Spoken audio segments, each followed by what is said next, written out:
Hello, guys, and welcome to The Dating Game with Troy Francis. Myself, Troy Francis. I'm a dating coach. Been doing dating coaching for a decade, doing YouTube, doing videos like this, teaching guys all over the planet how to get better results in dating, and also helping out the ladies as well, because it's tough for all of us out there. Today's dating marketplace, it's a disaster. It's a quagmire. I think Matt Walsh likened it to a toxic nuclear waste dump before, so that gives you a kind of idea where we're coming at. However, don't worry, because this channel is here to offer you actionable solutions and to kind of break down what's happening out there and figure it out one piece at a time. Okay, so with that being said, do subscribe to the channel if you haven't already. Give me a like, put comments into the chat, any questions, and we'll deal with them as we go through. So today's topic is basically 6 reasons why women sleep with other men and not with you. Okay, now this was first I first thought of this. I was writing a post for X, which I'm going to show you in a second, and I actually put in 6 suggestions. And what I was really thinking about was things that dudes do when they go on dates. Okay, and I was thinking about this situation where guys will say, "Okay, so I go on all these dates, I meet all these different women, and then they just end up ghosting me. It never goes to a second date. Nothing happens as a result." So I was kind of thinking, okay, so on a very basic level, what's some advice? What are some of the things that these dudes need to be thinking about? And we are going to go through those things because I think the things that I came up with are very important. But then I was also watching some videos by the YouTuber and dating coach Casey Zander. I was just watching a couple of things this morning, and I figured that some of where he's coming from sort of ties in, maybe not exactly with this topic, but certainly where he's coming from, I think is very important, and it ties in with the way that I see dating myself. So I want to kind of marry these two things together in the one video and give you guys a little bit of context on what it might be that you're doing wrong in terms of, you know, if you are in this situation where, okay, you're either not meeting any girls at all or you are meeting them, but then nothing's really coming of it. All right. So I think probably the best way to start this, we'll have a look at my post first, and then we'll go into was I not even on the screen then? Jesus Christ. Sorry, guys. Hello, here we are. We'll have a look at my post first on Twitter, and we will we'll have a look through that, and then we'll get into looking at his videos. Okay, so here we go. So this is what I wrote. Actually, maybe take that off. I'll take that. Take that. Okay. All right. We'll keep it like this. Okay. So this is the post that I wrote this morning. And this was, as I say, about being ghosted. So I wrote, if you're constantly being ghosted by women, then something's going wrong. Yes, ghosting is part of modern life, which it is. Girls do it all the time, but men do it too. It is what it is. However, if it's happening to you consistently, then something's wrong. And at this point, you know, you can't just blame modern women or degeneracy or that kind of stuff. In general, when a girl takes time to go on a date with you, then she has at least some genuine interest in you. So really, you know, you should be taking things further in around 50% of dates. It should be moving on in some way, shape or form, if not more. And if that's not happening, and it's not happening consistently, then the problem lies with you, okay? And these are the 6 things I said you need to look at ASAP. So I'll just go through the list quickly, and we can go into these in more detail later.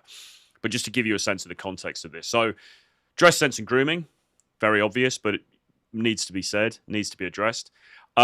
Conversation skills, which in my view, and there's nuance to this, but in my view, conversation skills are the most important thing, really, in the whole puzzle, okay? You need to be able to hold a conversation. You need to be able to lead a conversation, okay? And you need to be able to be dominant in that conversation and to not allow awkward silences to happen, but if they do happen, to be able to carry that through in an adept manner, okay? Because social adeptness is everything here. Anyway, we'll get into that a little bit more. Masculine frame, okay? Are you presenting as the man in the situation? Masculine, feminine polarity, we've talked about that before. Don't be a boring chump, all right? This really keys into what we're going to be talking about when we look at the Casey Zander videos. And flirtatiousness. Okay, so flirtatiousness, bringing that sexual undertone into it, being able to be direct and open about the fact that you're attracted to her. This is a man to woman situation. And then maintaining a sense of mystery. Okay, don't be an open book. Keep your cards a little closer to your chest. Now, we could spend the entire video talking through all of this, and there's a lot more to be said about these individual things. But instead of doing that, what I think we'll do now is I want to show you a Casey Zander video that I watched this morning. It's just a new one that he's put on his channel, and I want to comment on that in regard to what I've just said here. Okay. So, with that being said, let's go and have a look at the video. Right, let's get into this now. Here we go. It was titled, Girls Do Not Want Me. So, I'll keep this guy's name private because the whole goal, if ever I read something, is to not humiliate anyone. Pretty much not make any dude feel like they're bad or that they get humiliated or anything like that. I make sure to keep everyone on private. So the guy goes in the subject line, why girls do not want me. And this dude writes me an email and he goes, hi Casey, I see myself as a high value man. I am attractive. I have values. I have a purpose. Girls do not want me. The girls still choose those beta guys. I do not know why. They do not have any purpose and so on. They do not work on themselves, but girls and women still want them. Even if they are the top tier girls. What's the matter? Do you know why it is like this? Thank you for your answer. Now, I actually thought this was a hell of a question. So this is quite good because he's received this email from one of his viewers, and it's the kind of thing, I've received messages like this myself as well. It's the kind of thing that guys will often say. Basically along the lines of, look, I've got all of my ducks in a row. I'm high value. I'm hardworking. I'm successful. I've done this. I've done that. So why are these girls not selecting me? Why are they selecting other guys? Okay. And so now Casey will go into this sort of line by line and break it down. So you probably won't like my answer. Some of you might think I'm an asshole or whatever, but don't really care because you got to basically know the truth when it comes to dating women.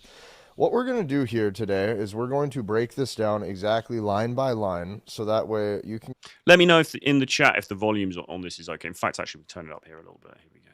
Get a good understanding why our friend over here is struggling.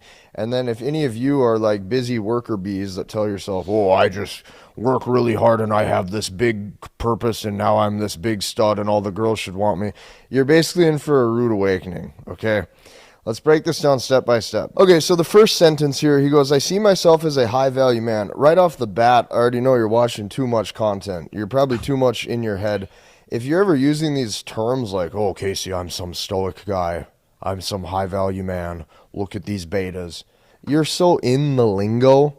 Like, you're all of a sudden, like how normal people interact and how normal people talk. You're never going to find some dude at a house party, a club, some dude like actually cold approaching or talking to a girl. People don't talk that way. He's right, isn't he? I mean, who do you hear in real life off the internet who talks about being a high value man, or I'm a high value man, or this person's a high value man, or who talks about betas, or who talks about any of this stuff, really? The lingo in the space has always bothered me as well. I think that it's useful as a shorthand because it helps to explain concepts in a simple, easy to digest way. But I also think that it kind of binds people because it makes them too rigid in their thinking. They believe that the world is this rigid thing and it's defined by these principles, which really are only approximations of what's actually happening out there. And also, let's be honest, it's dorky as fuck to be using this kind of lingo. Really, I mean, yes, we do it because we're content creators and we have to communicate in a sort of easy to understand, effective way. But in general, in real life, you shouldn't be talking like this. So if you find yourself talking that way, you already know damn well you're way too up in your head, because normal people don't walk around and say, like, oh, I'm this high value guy. And truthfully, if you are a high value guy, the last thing a high value guy does is say the words, I'm a high value guy. True. Okay, that's first. That's the first part. Next, I'm attractive, I have values, and I have purpose. Girls do not want me. Well, that's your first problem. If you have values and you have a purpose, that doesn't equal sexual attraction or sexual arousal. Absolutely. And this really gets to the key of this whole thing. And I think the points that Casey is making in this video and some of his other videos as well are really, really important. And this is something that most men out there just don't understand, okay? Let's dive in more. Let's see what he says. But this stuff is so important. This is going to be a rude awakening for a lot of you. But what you got to understand about this is that if you have values and you have purpose, that is the opposite of sex appeal, okay? People used to know this and understand this, and I'm going to get into a little woo-woo type spiritual religion crap for just a second here so you can understand this. Things like value and things like purpose, okay, there was once upon a time before the internet and before social media where hooking up was considered bad, okay? Well, still is considered bad by the Christ pill guys, isn't it? But there was a time where hooking up or lust was considered degenerate behavior. It still is. Take the Christ pill. There was also a time where people were most of the time shamed for that, whether that be in their friend group or whether that be in the community or what have you. Only now in recent times is this considered something good, and only in recent times is this considered something that makes you a success. There was once upon a time where that was considered engaging in degeneracy. So I'm going to just break this down for you as good as I can. If you have values, that's the opposite of sex appeal and seduction. If you have purpose, that is the opposite of sex appeal and seduction. Now, if you're 30... Okay, so if you have values, that's the opposite of sex appeal and seduction. If you have purpose, that's the opposite of sex appeal and seduction. So fascinating what he's saying there. And he's right, but I would caveat it. And I'm going to explain why I would caveat it personally a little bit later on.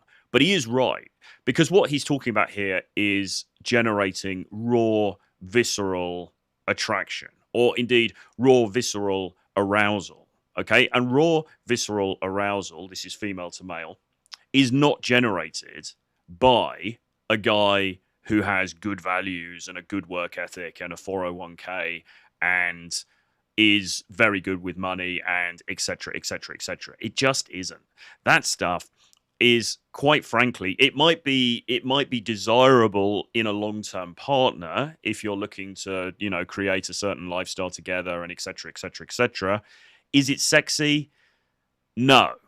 And that's what Casey's saying, and this is why this stuff is so important. So let's continue. 22 years old, and she's 29, and she's looking for a hubby, you're probably in good hands. She's like, oh, let's go out on a date and get some macaroni and cheese, and we can talk about our future and build a house. That's not what you're asking me. What you're asking me is why you ain't getting chosen by the hot girls. The hot girls who are guided by their emotions, you're going to notice they're going to be hooking up with dudes who are acting stupid, guys who are oftentimes losers, guys who scream and shout whatever they want. A lot of times these guys have heavy amounts of tattoos. A lot of times these guys don't really give a fuck about anything. And a lot of times these guys are completely broke, right? All of those things equal sex appeal, or all of those things lead to lust or attraction or short-term sex due to the fact that it is the opposite of everything that is good. Now, the only point that and he's right, but, and this, so years ago, Rollo Tomassi did a really interesting post, and God, I need to remember the name of this dude. But he identified this guy who'd been in the news, an Australian dude. Somebody put it in the chat because somebody's going to know this. There was this Australian dude who'd had a house party when his parents were away. It had all gone wrong. He ended up on the local news, and he was being interviewed by the local news channel, and he was just super nonchalant. He just had this zero fucks given attitude. He didn't care. And Rollo Tomassi said that guy, as far as the sexual marketplace is concerned, is an alpha. You lot think he's got to be a leader in his community. He's got to be somebody who's, got a really great job, and he's earning a certain amount of money, and he's got a certain kind of car, and he's maybe got this kind of watch, and so on and so forth. Rollo Tomassi said, no, this guy's a complete bum and a loser, but look at his attitude. Look at the way that he comes across. That is true alpha. And that is, I believe, close to what Casey Zander is saying here, right? It's these guys who've got, you can distill it down to a ZFG, zero fucks given attitude. Those are the guys, who are genuinely sexy to women, okay? Those are the guys that women look to for short-term mating opportunities. That is to say, hookups. Now, you might say, well, I'm not looking for that anyway. I'm looking for something long-term. I'm looking for that. Yes, so marriage causes divorce. Corey Worthington, thank you very much. Google Corey Worthington, guys. Not now, not while the stream's on. Stay on the stream. Give me a like. We need 9 likes at least on this video, please, to help the algorithm. It will really help me out. Google Corey Worthington, you'll see this dude. You'll see what I'm talking about. So that was many years ago. But anyway, the principle is the same. That guy, or that archetype of guy, he hasn't spent 15 years working on himself. Corey Worthington, I think, was in decent shape, but it's not even necessarily about being in good shape. It's not necessarily about having money. It's not necessarily about being intelligent. In fact, it's absolutely not about being intelligent. Casey goes on to talk about how actually guys who are dumb tend to get more play, certainly in the short term. And all of that's true. And we'll find out why in a second. But the only thing that I would add to that is that every relationship, whether it's casual, a one-night stand, whether it's the Cancun phone party, or whether it's going to lead on to a marriage or something longer term, every relationship needs to be, initially at least, founded in attraction, okay? Now, women are more viscerally attracted to the characteristics that Casey is talking about here than they are to the boring, stuffy, I'm a senior accountant in the firm and I hope to make partner one day and I'm going to be earning this amount of money. Like, that stuff is great on a material level, but it's not making them excited, okay? It's not giving them the tingles. So it's better in dating and in game to present as the guy who gives the tingles. Now, the only caveat to this is that it's then possible to translate that into a longer term relationship if you want to, because it might be that you've got those aspects to your character. You do have the exciting bad boy, don't give a fuck kind of edge to you. But there are also other qualities about you as well. Maybe actually you do have the potential to make some good money. Maybe you are making good money, right? So but it's far easier to transfer that sort of casual, that from that sexual attraction, then to build out a longer term relationship than it is the other way around, which is effectively to sit there and audition to be her boyfriend, because then you're going on the date and you're kind of saying, well, I've got these qualities, I'm a sensible man with these values and these accomplishments and blah, blah, blah. And so we should get together because it's going to work really well. That is a harder sell than actually just being the sexy guy. Anyway, let's see what he says now. Okay, so what you got to know is this was common knowledge once upon a time. If you're trying to have the attractive girls want you sexually, you're going to have to do what most modern people engage in, and you're going to have to actually engage in that sort of lifestyle, and you're going to have to dumb yourself down. Dumb yourself down. You know, intelligence, I'm afraid, intelligence, and a lot of guys, particularly guys who come to male dating content because they're having problems in this field, often they will be people who are very intelligent. Perhaps they are very analytical. Maybe they are somewhat on the spectrum, but certainly they might be people who are very good with numbers. They're very good with data. They're maybe good with coding and disciplines like that.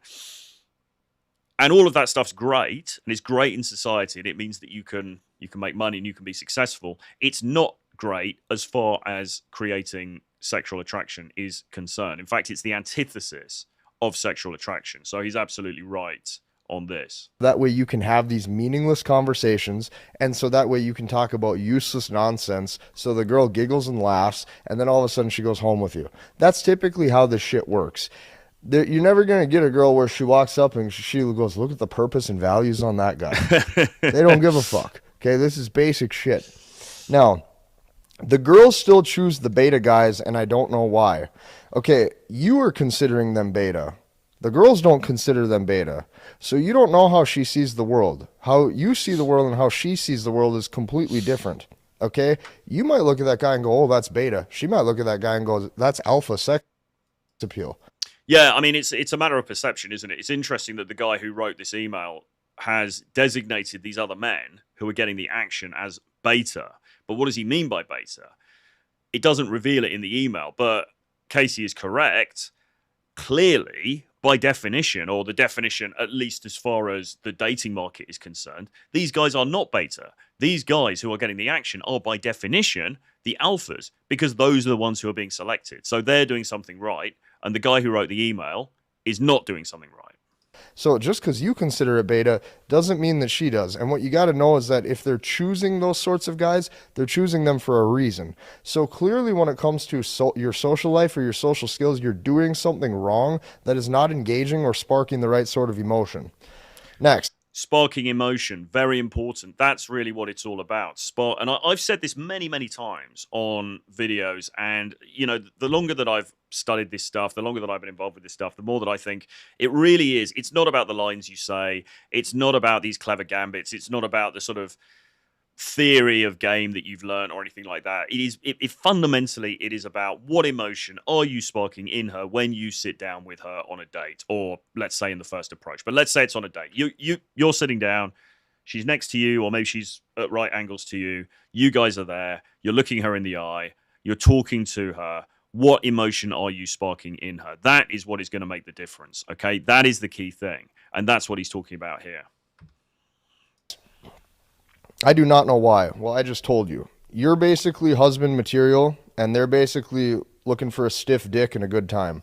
Now, they do not have any purpose and so on. They do not work on themselves. Okay, here's the other cold hard truth. When you say they don't have any purpose and so on, girls never look at a guy and go, God, look at the purpose on him. They're going to look at a guy and they go, he's funny, he's charming, he made me laugh, he's sexy. All of the stuff that you're typing to me is anti-seductive. So what I'm trying to tell you is that if you want to spark attraction, especially like in the short term now where the girl's sitting right there in front of you, you are going to have to engage in that sort of behavior. He's right, isn't he? So all of the stuff that the bloke wrote in the email is anti-seductive, okay? On paper, the qualities that the guy's talking about in the email are attractive qualities. But in reality, they are anti-seductive. I had a client a while back, and he said to me, Troy, why is it that I am not getting any results? And he said, look, I've done everything that the manosphere has told me to do. I've got the muscles, I've got the money because I've got a good job. I'm able to travel. I've sorted out my fashion. Why is it that I'm not getting the action that I want as far as dating is concerned? And the truth is that guys are very logical. And so we tend to have this idea that it's this equation where it's A plus B plus C equals D. Okay, I've got this, I've got that, I've got the other. The hot girl should fall into my lap and that should be it. Fait accompli. It doesn't work like that.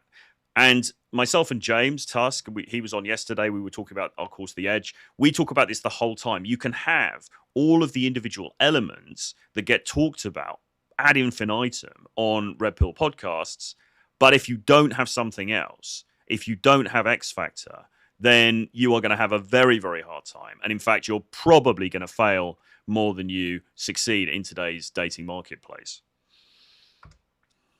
In that sort of conversation, women don't like anything heavy, especially like anything that's heavy conversation, heavy. True. And again, we always talk about playfulness. Okay.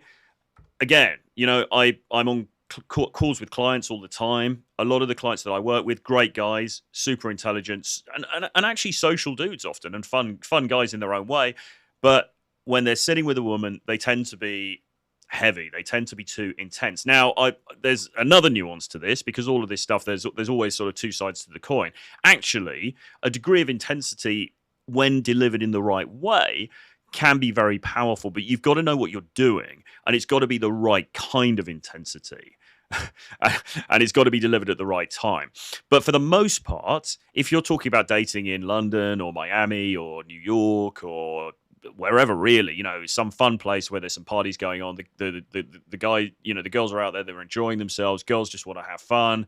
Remember the Cyndi Lauper song, okay? You've got to be playful and you've got to bring lightness to it, at least at the beginning, okay?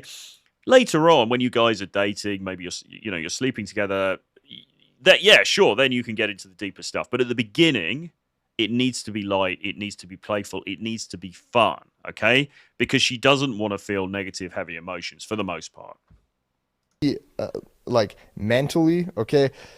When you get a girl to laugh, or when you get a girl to actually like you, You're typically talking about useless nonsense. Absolutely. I try to talk about as much useless nonsense as I possibly can, except on this channel, of course. Please subscribe.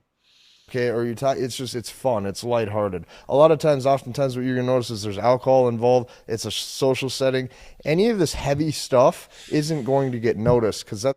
He's absolutely right. So I remember back in the day, because I'm a bit of a cerebral kind of dork, really, and I remember back in the day, I was trying to chat up this girl, and I would always sort of, because I felt like intelligence was one of my strengths, I guess.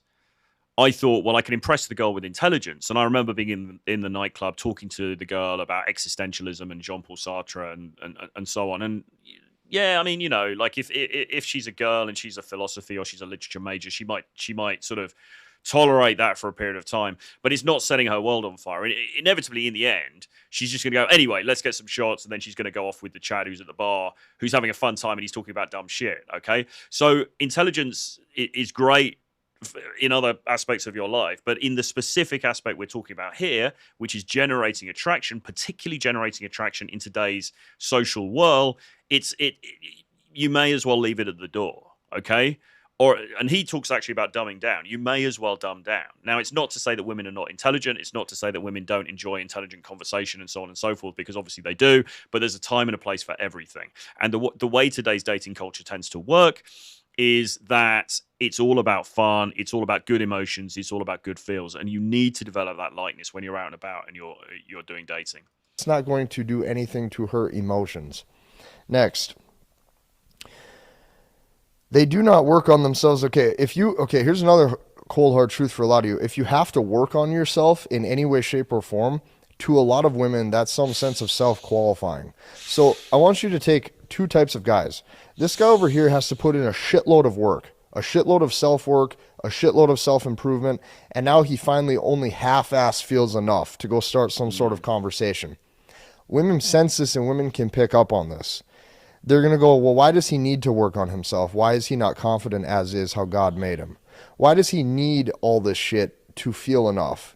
And then also she's going to sit there and go, does he think that now that he's accomplished this or he's achieved this or he has purpose or he's built himself up, now all of a sudden he's entitled to my sexual desire? That sort of transactional behavior or that sort of self-qualifying doesn't work. So you're going to notice the guys who get the most amount of girls, especially when it comes to sexually or the things that are sexually arousing, these are going to be guys who don't have usually any values. They are not going anywhere in life, okay? Because there was once upon a time where those sorts of traits, okay, were also associated with lust and quick pleasure behavior. And there was once upon a time. This is rather in line with what Rich Cooper would always say, which is that women will hang around on the finish line and fuck the winners, okay? So he's right. The journey of self-improvement is not inherently sexy. In saying that, can you sit on a date and say to a girl, well, I like to go to the gym, or I'm working on this, or I'm working on that? Yeah, you can, but it's not going to win you the brownie points that you think it is. Because what she's really looking for is the finished article. And as he says here, what she's absolutely not looking for is a dude who's try hard and who was from such a poor initial state that he's felt that he's had to work on all of this other shit in order to have even a chance with her, okay? So self-improvement is great, and it's a great thing to discuss amongst other guys, right? It's not going to be attractive as far as a woman's concerned. As I say, really, she wants the dude who's the finished article, okay? It was all looked at as negative. Only today in the world are those sorts of things looked at as positive, and men are now trying to understand those behaviors and why it leads to the bedroom in the first place. Not to make this too long-winded, I hope I'm giving you some pretty good value here. I think I am, okay? He goes, but girls and women still want them. I basically told you why. He goes, even if they are the top-tier girls. Yeah, like, the top-tier girls, I'm guessing you're talking about looks or beauty. Those women are seduced just like the bottom tier girls. It's all the same. So what I mean by that is it don't matter if you think they're top tier or not. Women are guided by their emotions. If you keep shit low level thinking, if you keep shit basically easy to digest and understand, you talk about useless nonsense. I mean, like, here's what you're going to notice. If you're at a bar, if you're at a club, if you're at a house party, The get to know you type talk is so surface level. It all turns into games, it all turns into fun, it all turns into play. And within the first 30 seconds, if you're not making her smile, laugh, or giggle, you're gonna notice shit's gonna go south very, very quickly. Absolutely, that's true. If you don't make her laugh, if you don't make her giggle within the first, couple of minutes, it's going to go south very quickly. 100%. And this is why conversation skills, and that's a very big umbrella term, but I used it in my post. This is why conversation skills are so important, okay? But it's not just conversation skills in terms of, so tell me more about your architecture degree. It's about the whole thing. And part of conversation skills is being entertaining, okay? And it's being fun, all right? And it's bringing that lightness, that flirtatiousness, that banter to the interaction. Because as he says, in most social situations that you guys are going to encounter, okay, that is to say, nightclubs or bars or parties or out, the pool party or whatever it is, right? Or even in the street, even in the coffee shop, right? You've got to be bringing that fun. You've got to be bringing that lightness. A lot of dudes who struggle in this area, and myself included, back in the day, they really, really struggle with this. And it is absolutely one of the key elements to this whole damn thing. He goes, what's the matter? Do you know why this is? Yeah, I do know why this is. You're trying too damn hard. The second you just let go, the second you don't care, the second you stop giving a fuck, and the second you literally don't care, but like the second you stop trying to self-qualify, like, I went to the gym and I'm on my purpose and I learned how to do kickboxing, and now since I make 10 grand a month, now I'm entitled to that girl's attraction and she should just be wet. That ain't how shit works. Absolutely. And as I say, this really reminds me of the conversation I had with a client. It was last year, I think, where we had a very, very similar conversation to this. He was saying, look, I'm jacked. I go to the gym. I do martial arts. I do this. I do that. I've got good clothes. I've got a good job.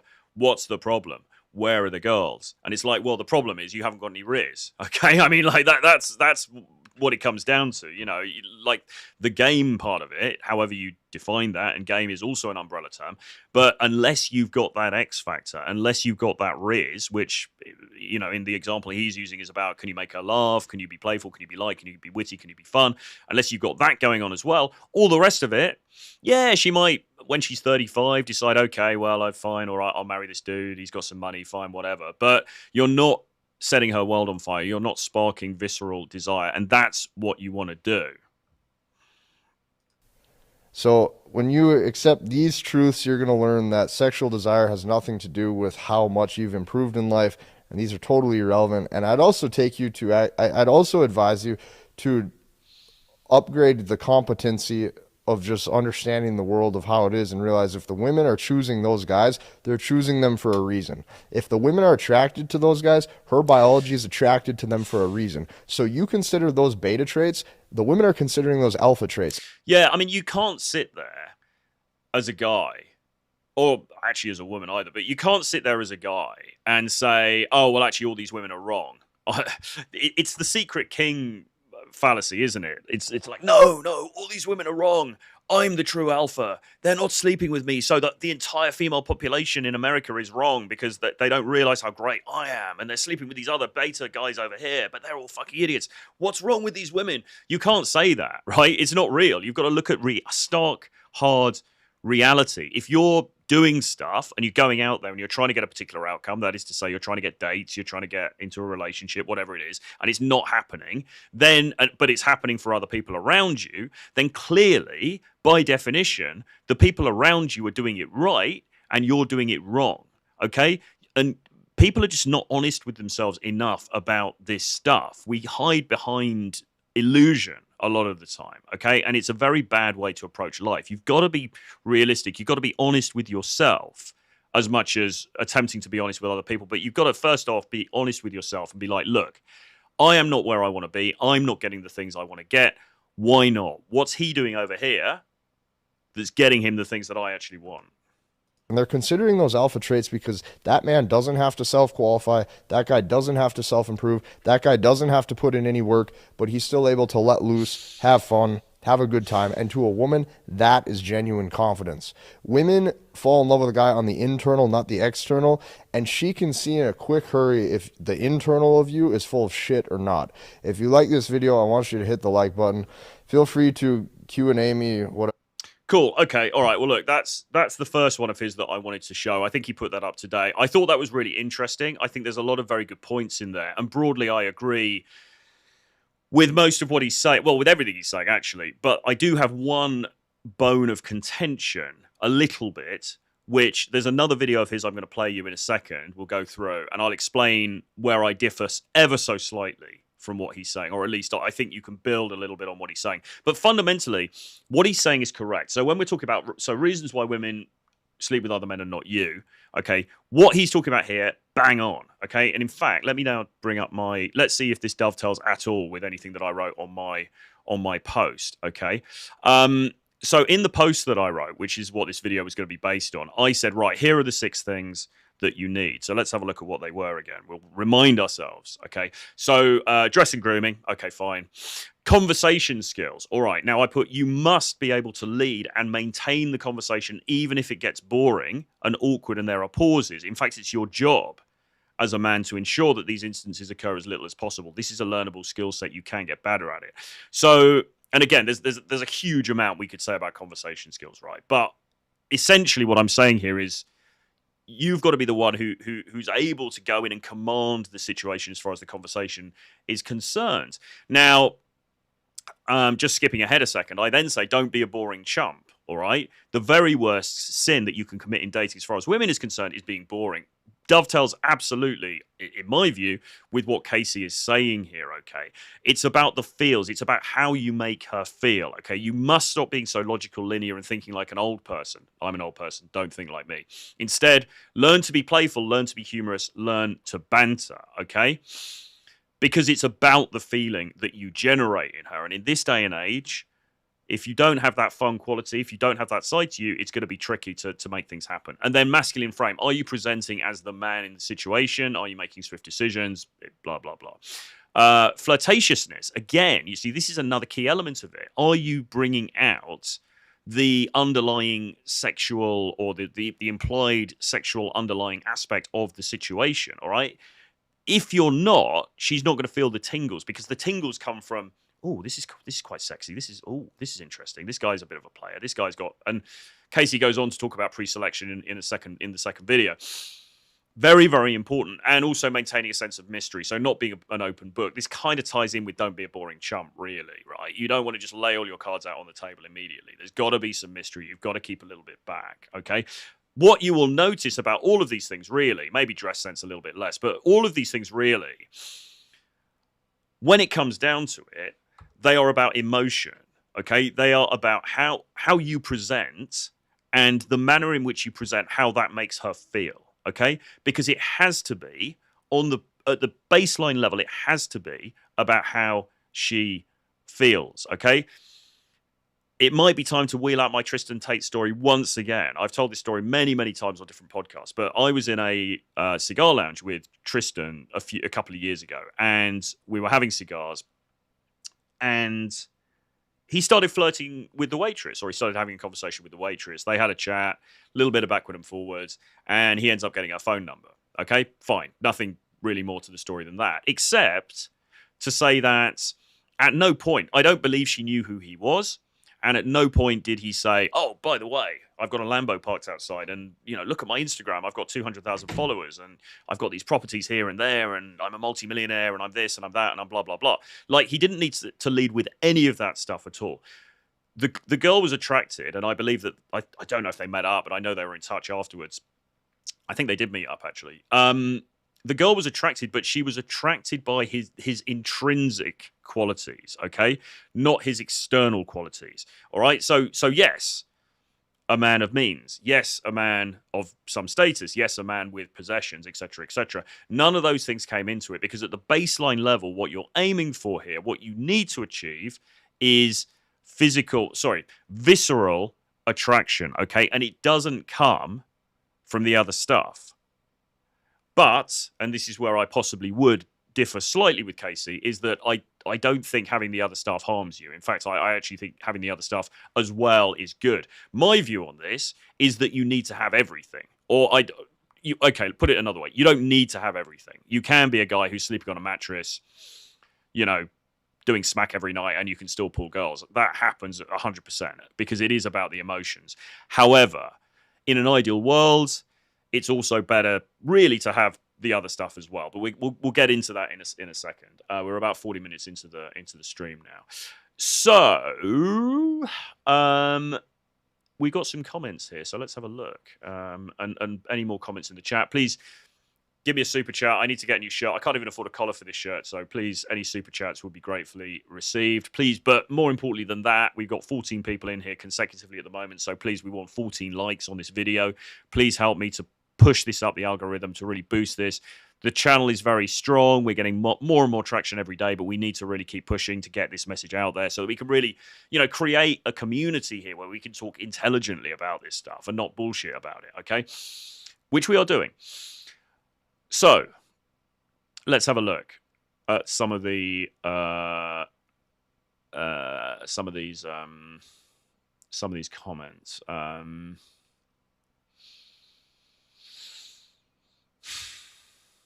Little Nikki, been saying this for time. Make her laugh. Well, yeah, but don't be a comedian. I mean, all of these things, it's nuance, isn't it? But don't be a comedian. It's not about learning a stand-up routine. But yes, you've got to make her laugh. But emotion, I think, is the key thing, really. I feel half naked. You can make a girl laugh, but it can come off as self-qualifying. Only players can recognize the nuances. Well, you're correct. I'm half naked. I feel half naked to identify that there are nuances, because absolutely there are. Because then guys will say, okay, right. So can I learn some jokes, or do I go to a comedy club, or do I learn a stand-up routine? And no, it's not that. It's just that you want to be a humorous person who can bring lightness to the interaction, but it's not about standing there and doing a routine, because then you'll become a jester maxer, as the black pill guys like to say. JBB, damn Troy, you're really grinding hard. Absolutely, man. That's what it's all about. Marriage causes divorce. Women want an exciting male with dad qualities, who's rich but spends all his time with her, not working, who is a chad but doesn't cheat, who is dominant, masculine, alpha, but emotionally vulnerable. Yeah. I get it. I mean, the difficulty is that women have these competing desires, right? So fundamentally, you can break it down to alpha fucks versus beta bucks. So she wants to have short-term sex with the chad, the sexy, exciting dude. She probably ends up having to compromise and settling down with the guy who's not quite as sexy, not quite as exciting, but maybe he's a bit more stable, and so on and so forth. And ideally, she'd like to find all of those things in the one guy, but that can be difficult, which is the problem for women. And we're going to do a show, maybe even tomorrow. We will do a show soon talking about the difficulties of dating for women, because it's not easy for women either, but for different reasons.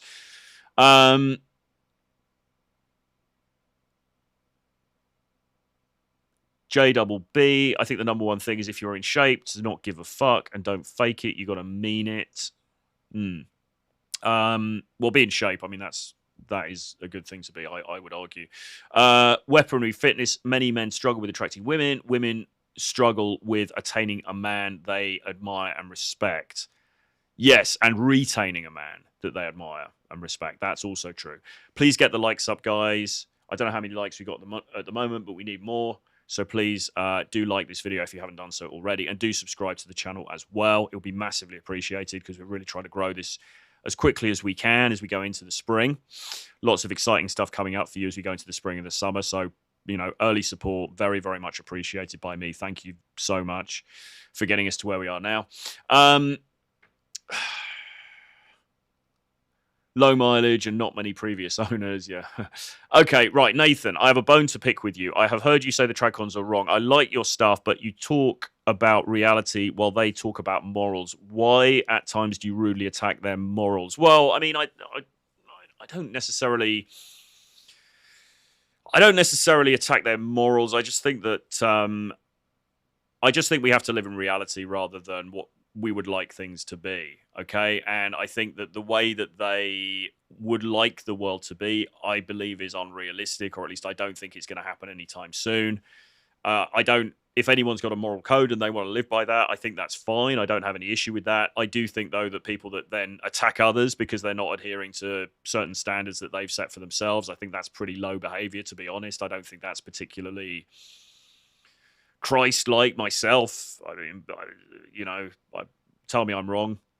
So it's not that I really attack their morals as such. I just think that they are living in a bit of a fantasy world and they're not seeing things as they really are. And the problem that we've got now is that, well, for a start, human nature is essentially feral, okay?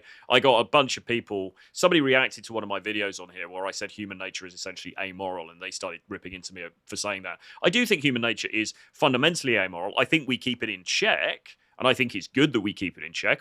Nothing, that a functioning society, we have to, right? We can't go around just beheading each other or whatever, right? For the most part, we do keep it in check. But I think underlying it, there is this somewhat feral side to human nature, okay? We can't deny that. And it's very hard to legislate it out of existence as well, because even in countries where there are very, very draconian measures put in place to try to control female sexuality and male behavior and everything else, people will still get around it anyway, even if there's a danger of execution or very, very severe penalties.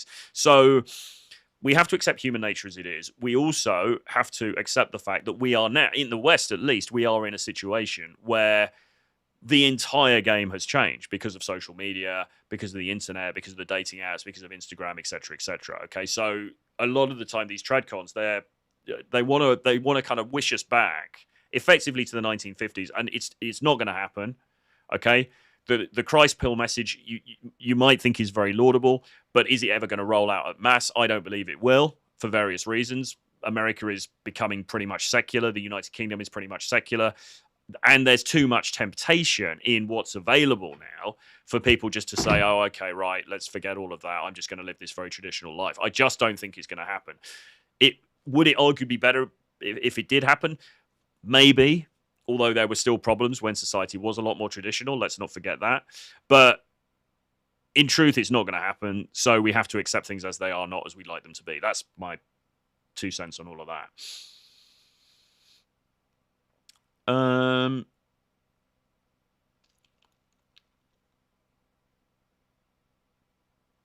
Okay. The dude sounds like he needs a drink of water. Me or the other dude? I feel half naked. Once you realize you're able to get laid while being broke, you can't unsee the fact women are attractive to impulsive men. You just have to trigger her emotional buttons. True. I mean, an air mattress with a hole in it is all I had. Did you say that? Or all he has? Women refuse to acknowledge the fact because it upsets them that these players are able to get her into bed easily.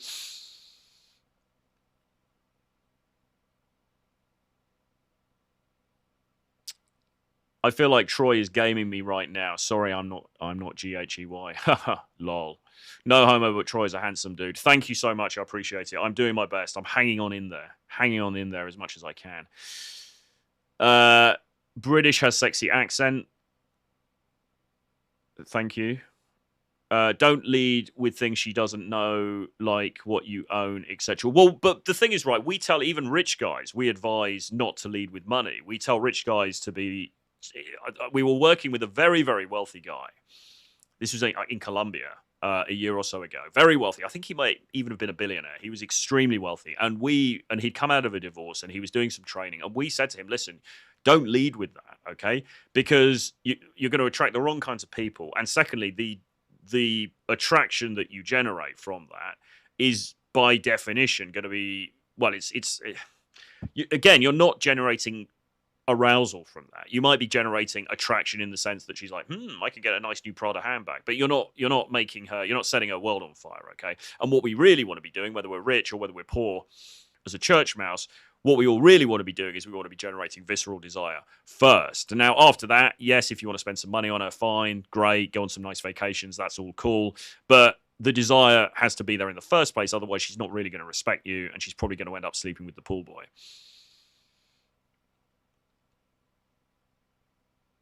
SJ, Tristan Tate, the talisman doesn't tip his hat to anybody, but he shouted you out on a podcast and spoke highly of your Riz Troy Francis. Not sure where I saw it, but you should clip that. Yeah, no, I had heard that, and thank you very much to Tristan, who has always been very gracious to me. He's a gentleman, or he has always been a gentleman to me. And yeah, it was very nice of him to say that.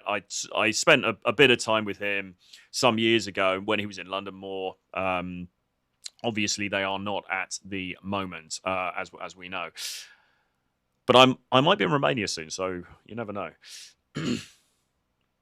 Double J double B. Someone buy this 007 an ascot. An ascot is. Oh, so you mean like you guys use that term for like a cravat, don't you? We call it a cravat. I might get one actually. I was considering getting one.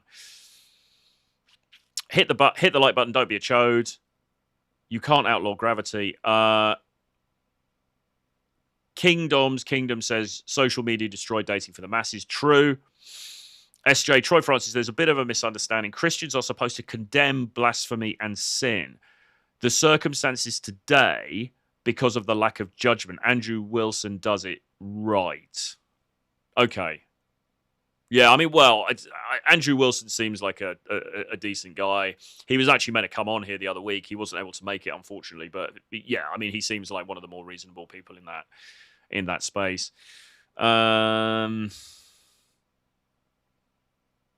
I wonder why so many women find our British accent attractive. I wonder if it's due to old films. I don't know. I mean, I don't know if they do really. I mean, like I've been to various places in America, and it's never made it very rarely made much difference, to be honest. I mean, it's a few times it kind of has, but New York, Miami, Vegas, I don't think they really give a monkeys, to be honest. I mean, maybe if you go a little bit further afield to somewhere like the South, perhaps it would. Texas, maybe.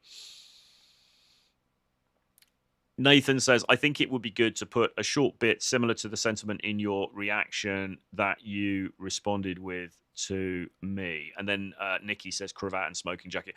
Okay, all right, guys. I am thinking about getting a cravat. I've got one in mind that I'm thinking about getting. So maybe I will, and I will wear it in a future stream. So look out for that. I don't know if I'm ready to. I mean, I was talking to someone about this the other day. It's like, am I really ready to embrace the cravat or the ascot? I mean, maybe I am, but it's so old school. It's like, could you do that in a way that still looks kind of modern? Perhaps you can. I don't know. British accent, marriage causes divorces. British accent is attractive because it signals new sausage in genetic diversity. Well, yeah, true, depending on where you are. I mean, I think we certainly had some brownie points in various places, not so much for the accent, but if I say I come from London, that resonates with a lot of people because they've heard about London, or they've seen it on movies, or they know about the red buses, or the Buckingham Palace, or the Queen, RIP, or the red telephone boxes, or the taxi, like, so people have this idea. So London, I think, is quite a fascinating thing.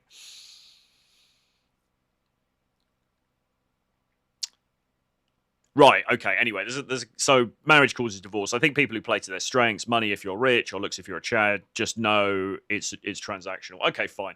All right. So look, let's have a look now at a second video by Casey, which kind of, and it seems like from watching a bit of his stuff, it seems like he's kind of this is obviously a subject area that he's very passionate about, and I think rightly so, because I as I say, fundamentally I agree with what he's saying, but he goes into it in a bit more depth here. So let's have a look at this sort of John Anthony-esque kind of outfit here in this video that he's got on. So let's have a look at this.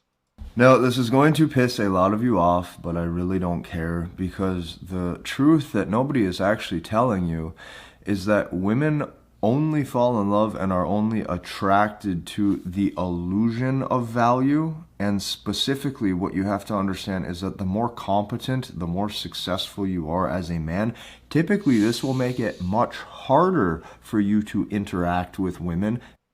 Now, he might be right there. The more competent you are, the more successful you are as a man, it makes it harder for you to interact with women. And certainly the clients that we get frequently are people who are very competent and very, they've been successful and so on, and yet they're having problems. So immediately, I think he's correct about this.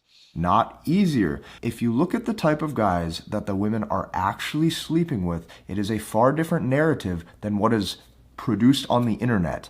And the smarter you get, the more money you make, the more career focused you are, what happens is you become so out of touch. And what tends to happen is you will become so rigid and so trapped in your head, it becomes virtually impossible to even connect with the types of women that you actually want to. Now, once this video is over, I want you to go down below, click the link in the description, and check out the full-length MBT, Masculine Behavioral Technique, end-to-end webinar presentation that I put together for you. So that way, what you can do is you can take that system, you can copy-paste it into your dating life, and you can get get results way quicker compared to the majority of all other men out there right now.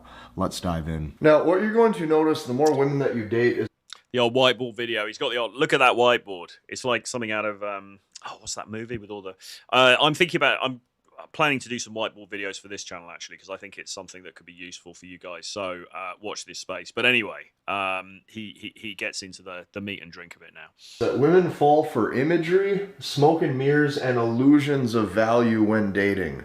They are not attracted to raw competency, and I'm going to show you why. And if you look at the types of men they're actually sleeping with or actually hooking up with, it is never the guy that you think. So, raw competency skills do not equal sex appeal when dating. I hate to break it to you, but I'm making this video and all of these videos on this channel because when I watch other people's content online when it comes to dating, I think majority of it sucks. I think majority of it's complete bullshit, and these guys are projecting their image of alpha, or all these guys are projecting their own image of what they think is high status without looking at the lens of how the girl sees the world.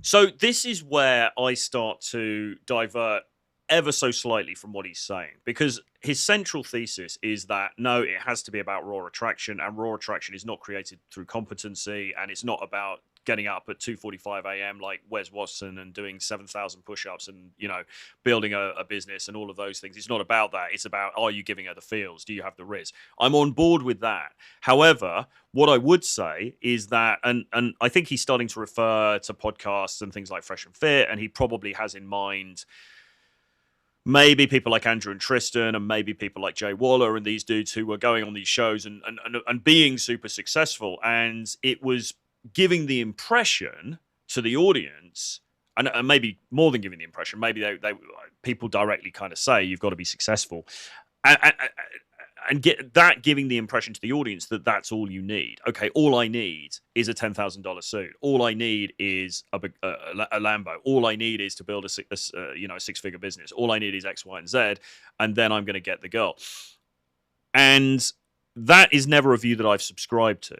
However, I don't think it's bad to also do those things. I think that we want to be covering off all bases at the same time. So I think we do want to dress well. I think we do want to have the external trappings of success if we can, or at least we want to be working towards those things. But what I don't agree with is the Rich Cooper idea, which is build, just chase excellence and then the women will come. Because in my view, and this is just my opinion and my experience, the most important thing, as Casey is saying, is the game element, okay? So I don't see the two things as being diametrically opposed. I think you can have both. I think you can have the external trappings of success and you can have the game. And I would say, in an ideal world, you should have both. And I'll explain why in a minute, but let's go back to the video. And then if you look at the guys that the women are actually sleeping with, it is never who you think. So what I mean by that is women are attracted to visual illusions of status. And what I mean by that is I know very rich, successful men who are in shape and who are good looking and who cannot attract women. You might be wondering why. Well, why would this be? If you're successful and you're attractive and you're doing everything right in life and you're this good guy and you have everything going for you, why would that be? It is because they cannot convey social status.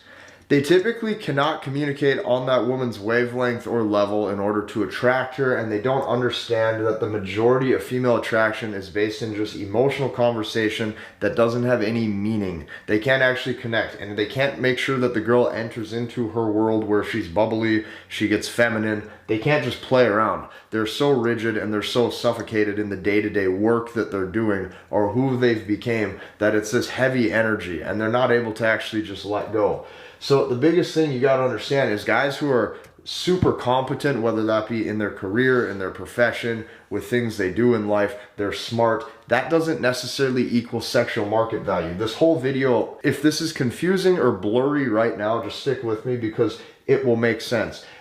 Well, I'm making it even more confusing and even more blurry because I do largely agree with what he's saying, but I do have this slight caveat to it as well. So apologies for that. If it's even more blurry and it's even more confusing now, then that's my fault. But you can drop me an email, troy@realtroyfrancis.com, and I can discuss any questions that you might have. Or better still, put them in the comments below. Or put them in the chat, for God's sake. Jesus. Come on, guys. A few examples. Example number one would be looking rich will get you far more attraction than actually being rich. I know I know a lot of multimillionaire CEOs who wear sweats every day. No one would ever know that they're super intelligent, super confident, super rich. Meanwhile, a different guy who doesn't have a pot to piss in and is broke could go on vacation in one spot that he saved up money for, take one picture around some, let's say, palm trees and a big, hotel or somewhere, drinking a expensive looking martini, and all of a sudden that is going to equal attraction in that woman's eyes. Like, the things they gravitate towards and that they're pulled towards when it comes to attraction, they can't help it. It's just how they're wired. And most guys refuse to admit this. So being smart and being competent only comes into play when dealing with a long-term relationship. True. If you look at the guys who women are actually sleeping with, they're typically super stupid. It's even hard for them to carry on a basic intelligent conversation, and that's why women sleep with them, because sex and sex appeal is not intelligent. True. Absolutely true. However, I would say to that you can play it in your own way. Okay, it's not that you have to dumb it down so much if you're somebody who's a little bit more on the cerebral side, if you're a little bit more, I mean, I've always sort of skated that line of, I can present as being quite intelligent. Am I dumbing it down to like zero level? No, but I do tend to joke around. My sense of humor can be quite silly. I tend to mess around a lot. And so I kind of get around it that way. And I'm not leading with, oh, I'm so super intelligent, because I know from practice and from experience that that's not a particularly sexy trait. Okay, but again, you don't have to pretend to be a frat boy in order to have, you can play it in your own way, but just be aware of these dynamics that he's talking about. Sex and sex appeal has nothing to do with actually being smart or going somewhere in life. It comes with just raw organic chemistry. Well, you can only build raw organic chemistry if you talk at that level.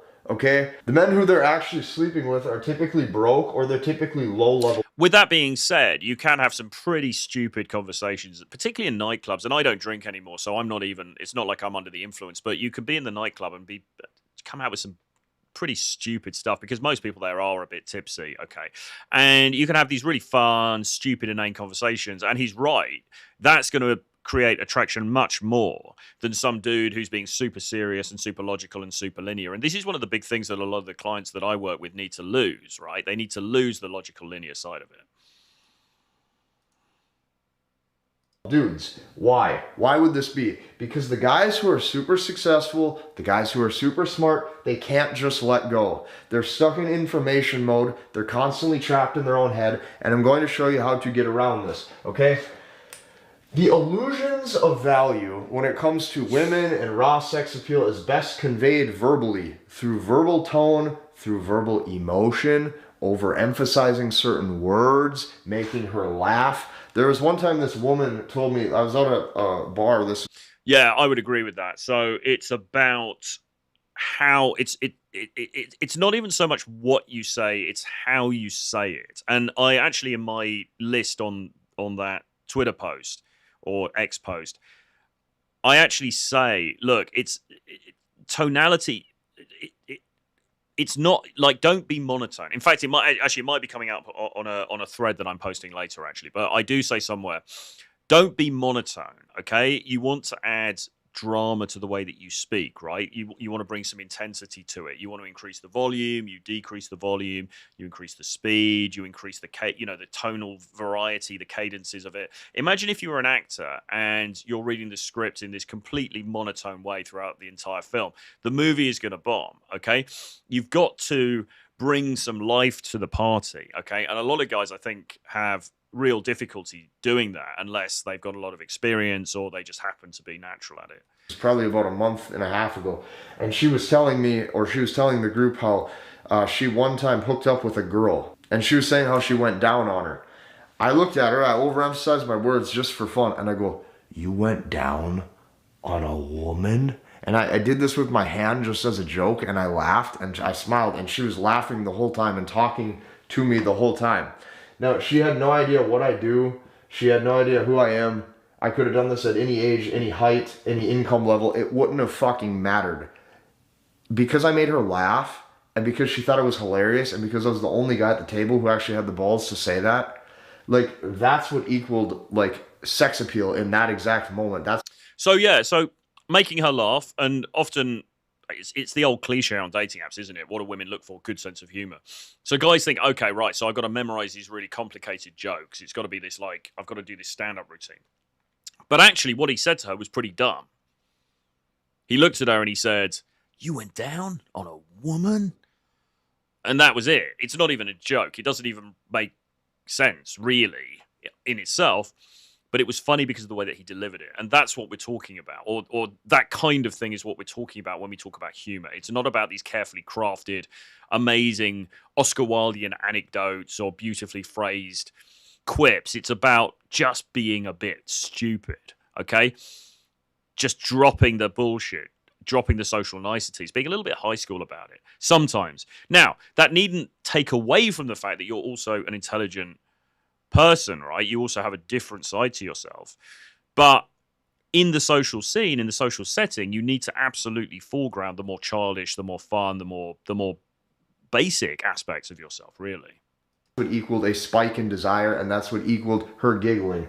So what you got to understand is if you notice she isn't laughing, you're probably going to lose her interest, or you are losing her interest.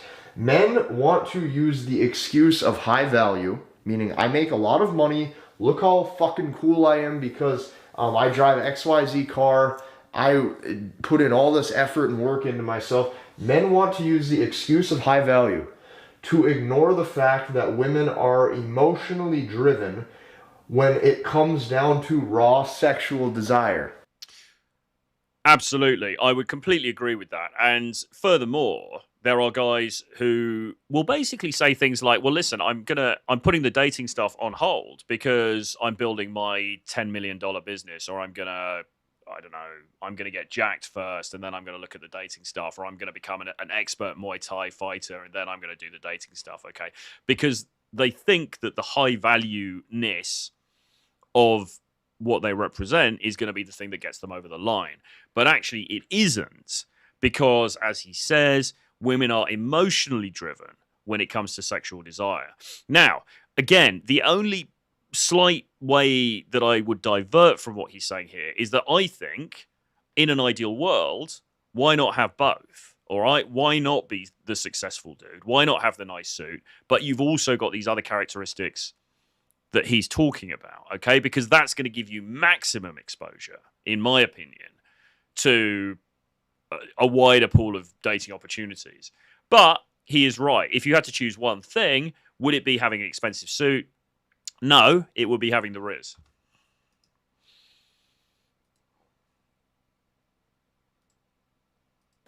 Let's say that one more time because this is some big truths and some big awakenings for a lot of you. Men want to use the excuse of high value to ignore the fact that women are all emotionally driven when it comes to raw sexual desire. You will never hear a girl in a million years wake up and go, I fucked him because he was so smart. I hooked up with that guy last night because he was just so competent. No, it's never that. It's usually he was witty, he was charming, he was charismatic, he said the right things, he was ballsy, he made me feel safe, he made me feel comfortable, I liked him, he made me giggle. One thing led to the next, and next thing you know, my top was off. That's how it works. Okay? You will never hear a woman go, I hooked up with him because he's so smart. I hooked up with him because, you know, he just sat there on his computer for 10 years and grinded really hard making a bunch of money. You never hear a girl do these things, okay? It's always, he's funny. My other girlfriends at the table or at the club liked him. He talked to me the right way and he made me feel good. It's all feelings. You got feelings. You make her feel good, right? This comes from saying stupid shit. What it boils down to, since women are emotional, it always comes down to she, at the end of the day, feels like there was chemistry. She started to like you. If the girl doesn't like you, I'm going to say this one more time so this really sinks in. If the girl doesn't like you, she will not be attracted to you. She has to like you from the inside out. She has to like you as an individual. True. She has to like the way you make her feel, okay? There's no fucking way around this.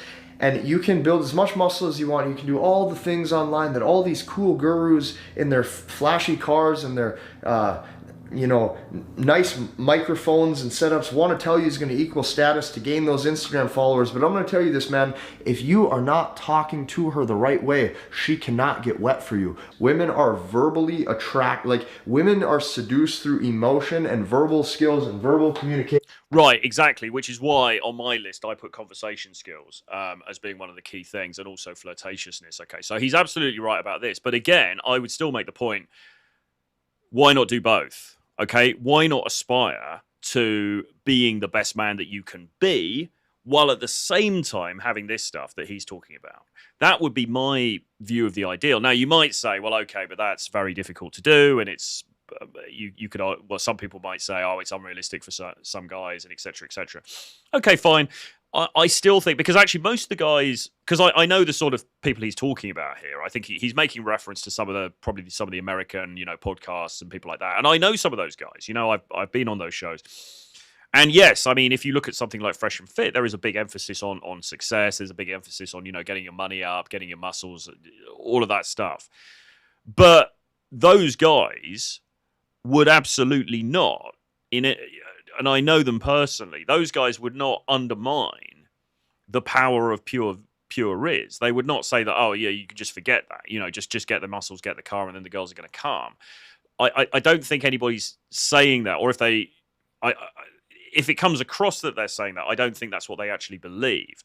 And that's why, say with Fresh and Fit, they'll do game episodes, and that's why I've been on there and other people have been on there, because they recognize the importance of what he's talking about as being a component of this. Now, John Modern Life Dating would always talk about, it was money, muscles, game, and frame. Okay, so money, being financially successful, competency in terms of what he's talking about, muscles, getting in shape, money, muscles, game, but game is an important part, social skills, and then frame, which is having boundaries and holding those boundaries. Okay, so I think that he is correct, but he is not going back to, but it's sort of harking back to the way that we used to talk about dating, say 10 years ago or something like that. It's almost like the Tom Torero school of thought, where people would say, well, look, it doesn't matter about your money. It doesn't matter about your body. It doesn't matter about any of these things, because actually what you need is the riz. What you need is to spark that sexual attraction. And I'm torn on this issue, because I do somewhat agree, because I think there's a lot of truth in what he says. And I think that, yes, and listen, by the way, I mean, this guy looks well dressed. He's obviously in good shape. I imagine he's making decent money. So it's kind of like, well, you're saying this, but it seems like you've got the other fundamentals covered off as well. He's got a tattoo that says "Get rich or die trying." So, but putting that to one side, one of the limitations in my view, and James Tusk agrees with me on this, is that with the older game stuff was that this idea that, okay, you could just learn this verbal bamboozling, you can just learn this incredibly tight verbal game, and you're going to be successful with these supermodels and stuff. It can work. Yes, you can meet women, you can have that visceral desire. They may sleep with you once or twice or something like that. If you want anything longer term, it's going to be difficult.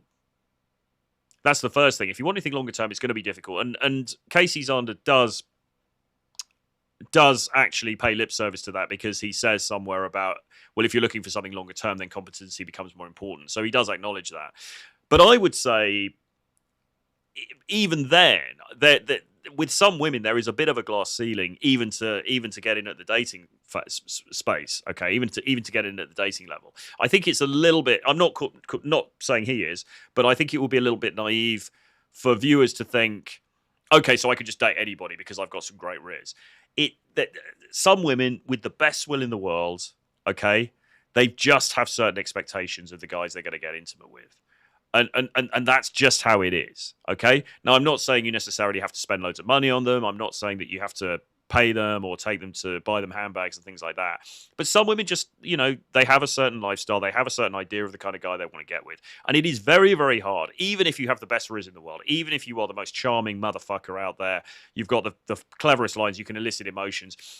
In some cases, that's not going to be enough to break through, which is why I would say, really, ideally, you want to be working on all of these aspects. But in saying that, the aspect that he's talking about is 100% the most important, because there are plenty of rich dorks out there who are not getting any action. There are plenty of decent-looking guys out there who are not getting any action. There are plenty of guys who've spent many, many hours in the gym who are not getting any action, okay? Those things in themselves are not enough. You need the extra ingredient. You need the X factor. You need the edge, which is our course that's still open now. So email me, Troy, at realtroyfrancis, if you want to find out more about that. But anyway, let's have a look at this.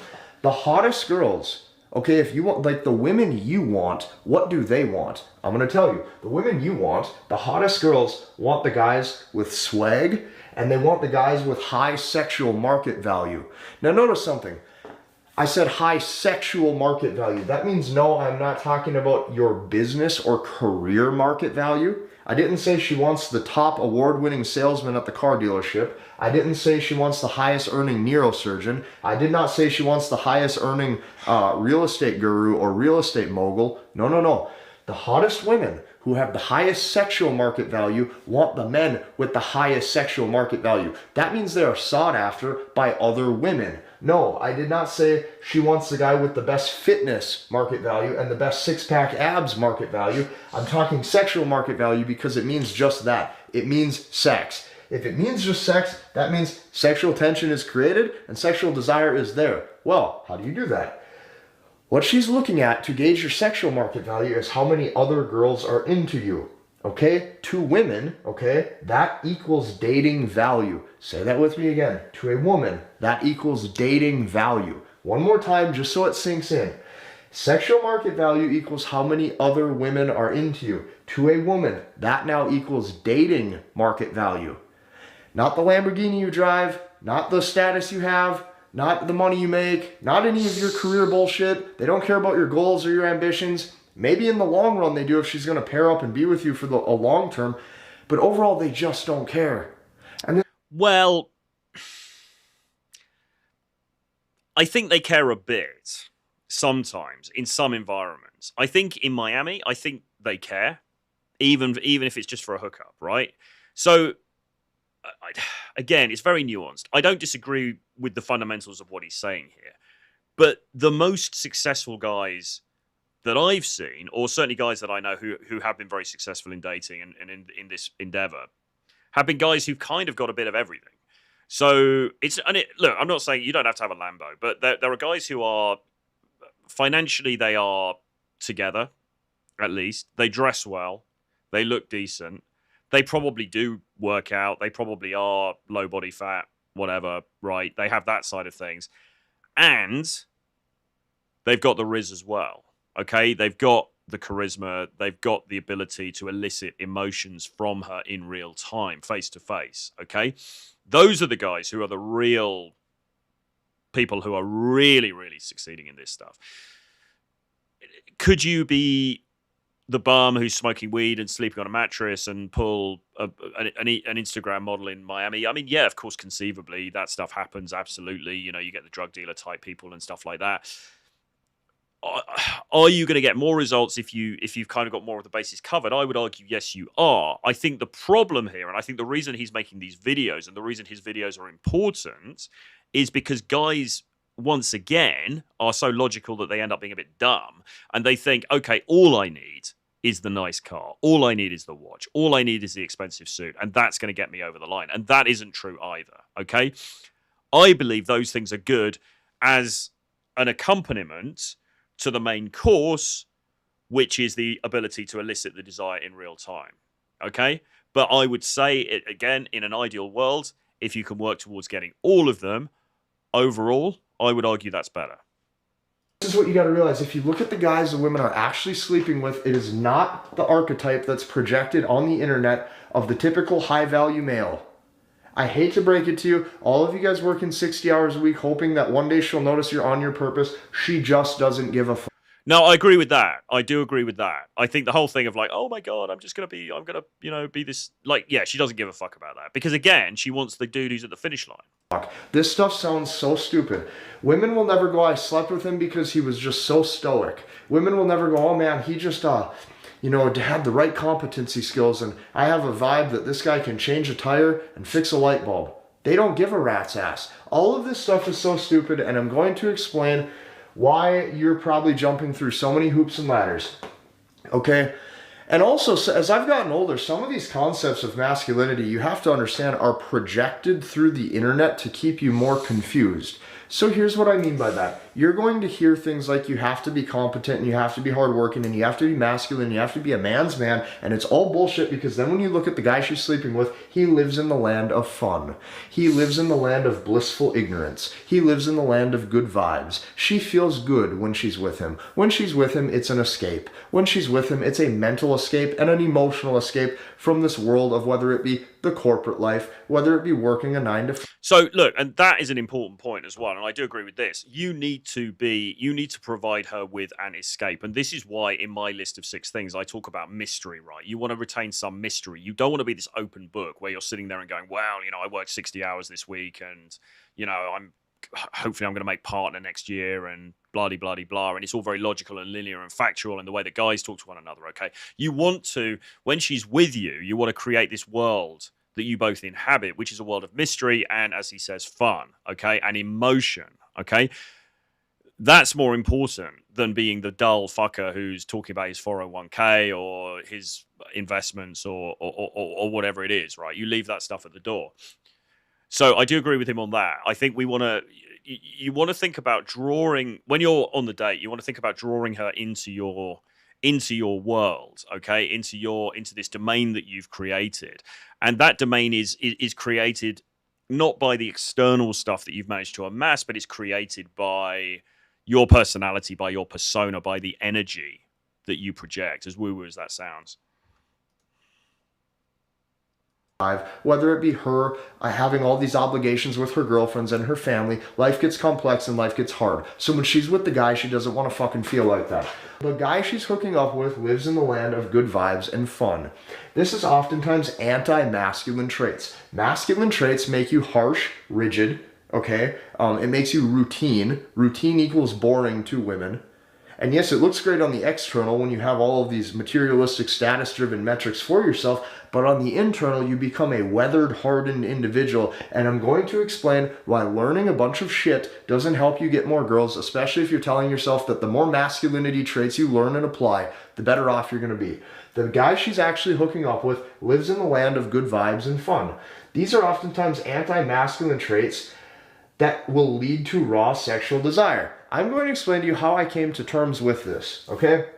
Whether you're religious or not, I don't care. I just want you to take the moral of the story, or the overall meat and potatoes or backbone of the story. Whether you're religious or not, it doesn't matter. I'm going to use a biblical analogy or a biblical story, okay? In the beginning of the chapter, when Adam is with Eve, things are good, okay? And they have not, bitten from the fruit or they didn't eat anything off the tree yet. Just stick with me here. I'm going to make this at an easy to understand 3rd grade level. Things are good. They like each other. Things are in a state of bliss. Things are in a state of fun. Okay? They are ignorant, and ignorance is bliss. The guy that she is hooking up with, this is why I'm telling you, he's oftentimes stupid, ignorant, and broke. He just shouts shit. I have friends, dude, there's so many friends I have, even back home over the years who I've met, who's so, and myself included, sometimes me just shouting shit, saying random shit, and completely letting go. You got to understand, that's the key. The guy who's actually hooking up with the girl, you look at him and you're going, he's acting strange, or why is he saying all that? And then it leads to nothing, or it makes no sense. And next thing you know, she's making out with him. And again, one of the problems with many of the clients that we will get is that they are super logical people, and they can be super intelligent. And again, we've already said intelligence is not a turn on. Super intelligent, super logical, super linear. They project that to the woman, and guess what? She gets bored. She's like, yeah, this, whatever. There's no feels here. There's no excitement. There's no drama. Okay? Very important to remember. It's very hard, though, if you are that guy, to break out of it, okay? And this is where something like the Air Jar course is designed to help, to break you out of that and to take on a new archetype, because you have to find a way to break the shell and to come out as somebody different, okay? As difficult as that might be, or at least you have to do that for periods of time when you're socializing. So there's a very different state that you might be in when you're working, when you're dealing with your work colleagues, or you're doing some very analytical kind of work. And then when you're out and about, you're at the pool party in Vegas, okay? You cannot present in the same way. You can't afford to present in the same way. You have to be different, okay? And you have to find a way to step in to that other role, okay? And that's something that, as a coach, I teach, and that's something we can really help with. And it is possible. It's not always easy, but it is absolutely doable. And fundamentally, though, it is essential. That's called attraction to women. She wants the guy who not even dumbs himself down, but just allows himself to not take himself so seriously, to just let go. It's almost like raw primal desire. So here's what happens. Adam's with Eve, things are good. They're ignorant, and ignorance is bliss. Now what happens? They bite from the tree of knowledge, meaning now when they've bitten from the tree of knowledge, now they're awakened. Well, when they're awakened, what is that knowledge? That knowledge is information. Information floods your brain. The more shit you learn, the more complex your life gets. The more shit you learn, the more insecure you get. Those of you online who you type in, how tall you are can dictate female attraction. Well, now there's knowledge you know, and now that's in your head, and now you act differently, and now some of you are walking around insecure because you think you're not tall enough. Interesting story. He's actually right about that, because the more that I learn about this stuff, the more in my head... it's weird. It's a double-edged sword, because you've got the internet, and you've got all this information that you can learn, and a lot of it is very, very useful, but some of it sets you back. And, you learn something about this. I never considered... and maybe height's become more of a thing, I don't know, in the last 15 years. But possibly it has. But, I never considered it. It never came into my fucking head, back in the day. I was in the nightclub. Some tall dude would be talking to the girl. I just walk in and start talking to her. And often I would, be successful in that interaction. It never came into my head. Nowadays, because we get this thing just pounded constantly, you're thinking, oh God, that guy's a bit taller, shit. Or that guy's got a better jacket than me, or whatever it is. Actually, the less awareness you had of this stuff, and the more that you just acted on a more primal level, the more successful you would probably be. Because really... these things don't make as much difference as we think. And the height thing, I can tell you, absolutely doesn't make as much difference as people bang on about online. This is how the rabbit hole goes. The more shit you learn, the worse you get with women. The more shit you learn, yes, you will have more materialistic success. The more shit you learn, yes, you will make more money. The more shit you learn, yes, you will have more competency skills. These are anti-seductive traits. I honestly feel like I'm the only one on the internet saying this right now, because half these guys saying this, I feel like, are not going out on dates. They're not actually going out and seeing how the real world operates. They're not going to social events.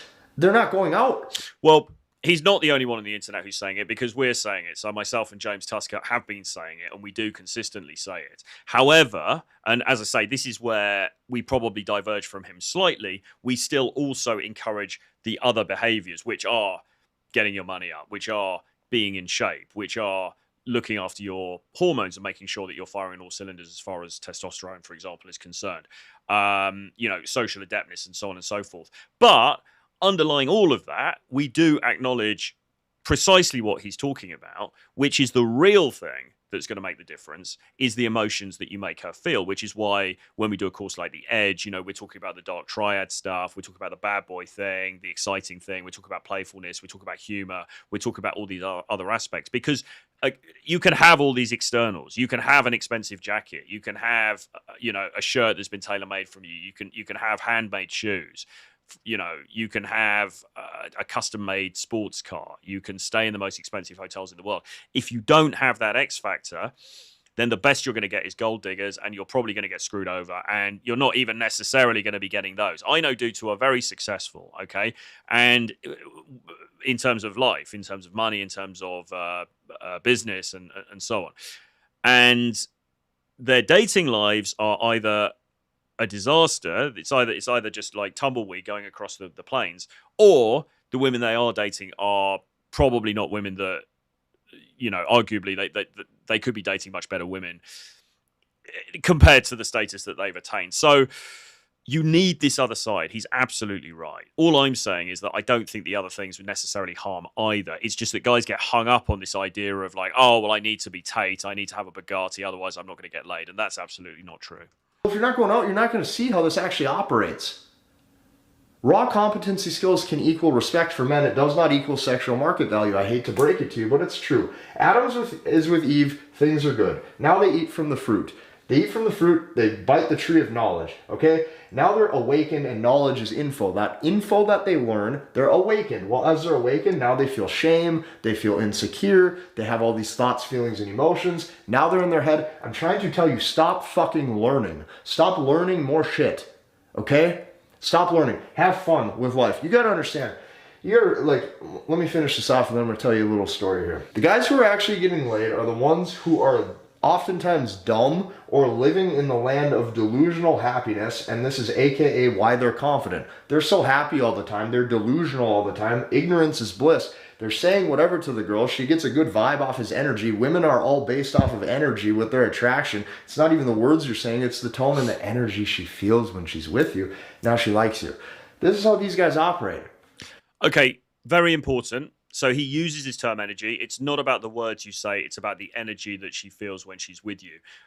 I've started saying that a lot, or variations on that a lot. It's absolutely true. It's one of those things, it kind of sounds woo-woo, because as soon as you use the word energy, people are like, they think about Gwyneth Paltrow and they think about Gloop magazine and like, oh, it's this kind of weird, it's all this kind of weird vibes and some kind of hippie-ish stuff. But it's absolutely true. It's all about the energy that you emanate and the emotions that she feels as a result of that energy, okay? And if you're not able to make her feel something with your energy, and we can break it down, again, we were talking about tonality before, how you speak, the way your voice comes across, the way you look at her, the way you touch her, the way your body language is. There's so many different aspects to this. We can break it all down, but ultimately, if you're sitting there and you're a boring chump and she's not feeling any energy, is she going to go home with you? Probably not. Is she going to want to date you? Probably not. Is she going to want to even get into anything long term with you?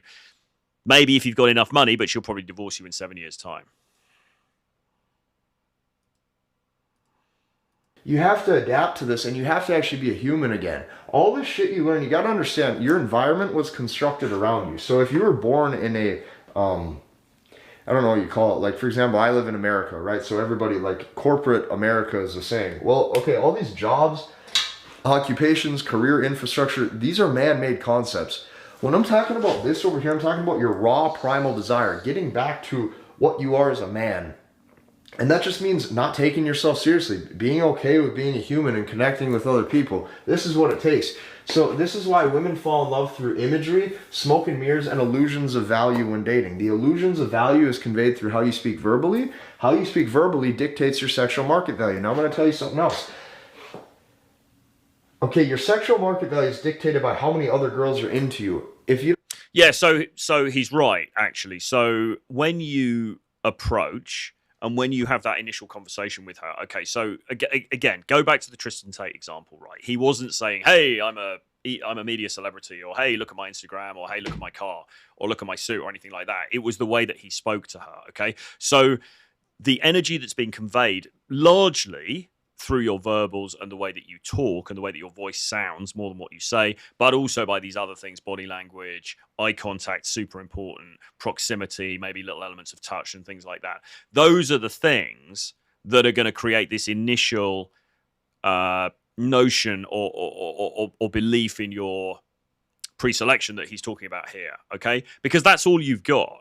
When you walk up, you don't want to walk up and be a try-hard and be like, hey, I'm a multimillionaire. Look at the keys to my Maserati. Do you want to come back to my penthouse on the beach? And by the way, I've slept with 300 women. I mean, you're not going to verbally express that because you're just going to look like a fucking idiot, okay?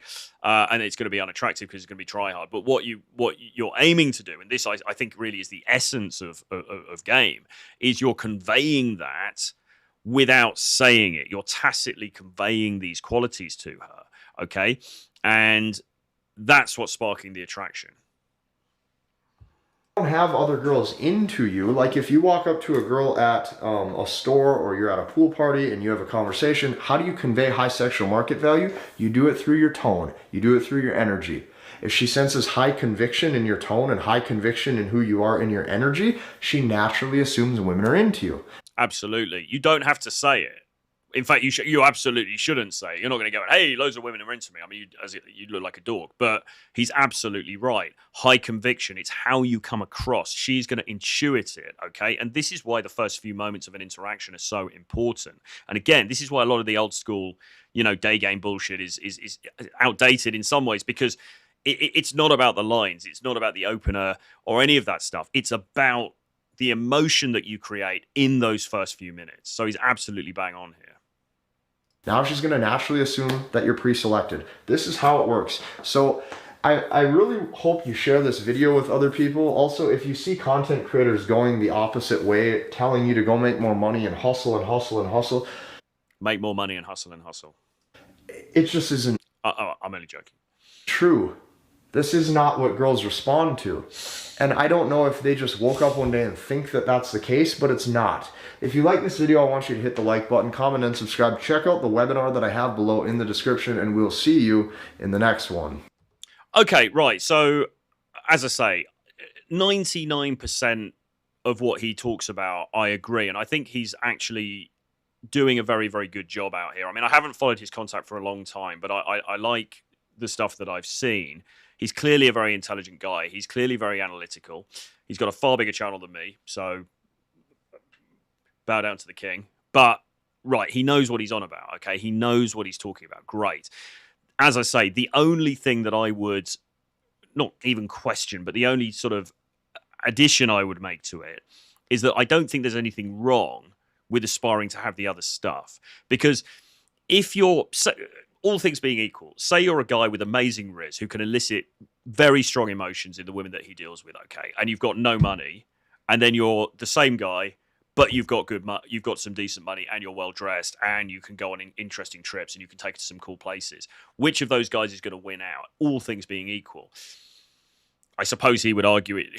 I mean, all things being equal, I would say probably the dude who's more successful. Okay, simply because that guy is likely to have more access to higher tier women. Likely to. Now, look, again, there's outliers. I'm not saying this is true 100% of the time. I'm not saying you need to become a multimillionaire to get laid. That isn't true. The riz is the most important thing. But I'm just saying that, you know, and also the thing that we talk about a lot is that in a globalized dating marketplace where women all have access to Instagram and they're checking you out and then they're getting DMs from all these other dudes and blah, blah, blah.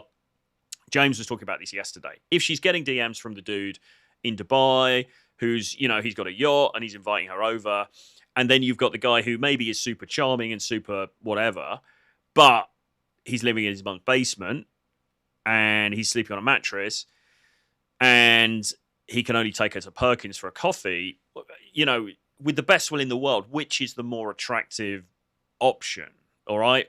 If the riz is equal, I would say probably the Dubai dude. You see what I'm getting at with this? It's not a refutation of what he's saying.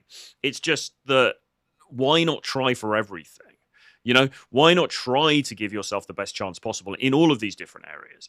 Because the problem is if you take the philosophy of like, well, actually, this sexual attraction stuff is nothing to do with anything else. It's nothing to do with looks. It's nothing to do with money. It's nothing to do with anything.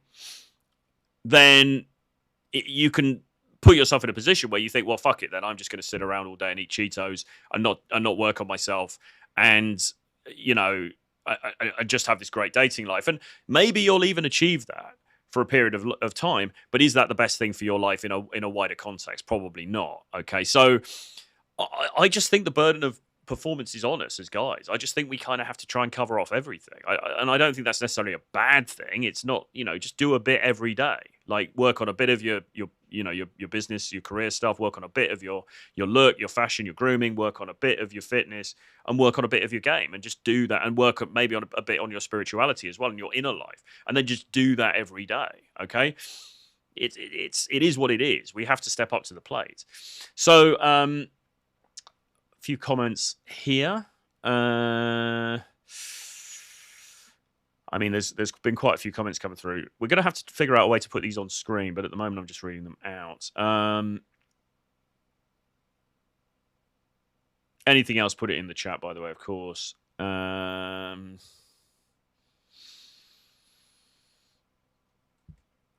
JB says, I didn't know what RP was when I had the most success. True. You know, he's kind of right, isn't he? You can learn too much about this stuff.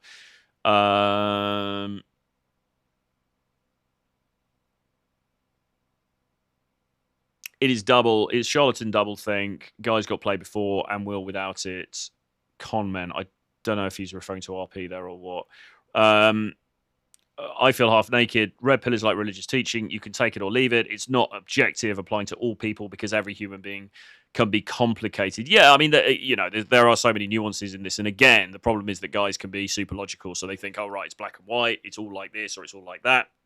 And secondly, many guys, not everybody, but many guys who become attracted to this material because they're having issues, maybe they have some kind of neurodiverse sort of condition that means that they see things in a very sort of black and white way. And that's not helpful either, because what we're talking about here is human emotion, right? And that's not this thing that you can just do on a spreadsheet. Beyond Troy, SJ says, does anybody go out? There's a reason why receipts, but no receipts. Very disingenuous. The marriage bashing, but married bash single moms. Some clown married one. Con man gross.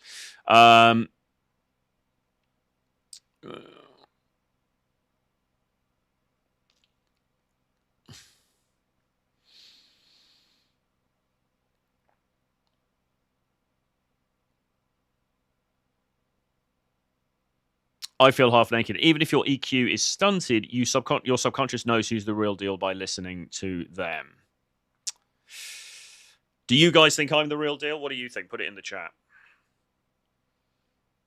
Although I put out infields as well, of course.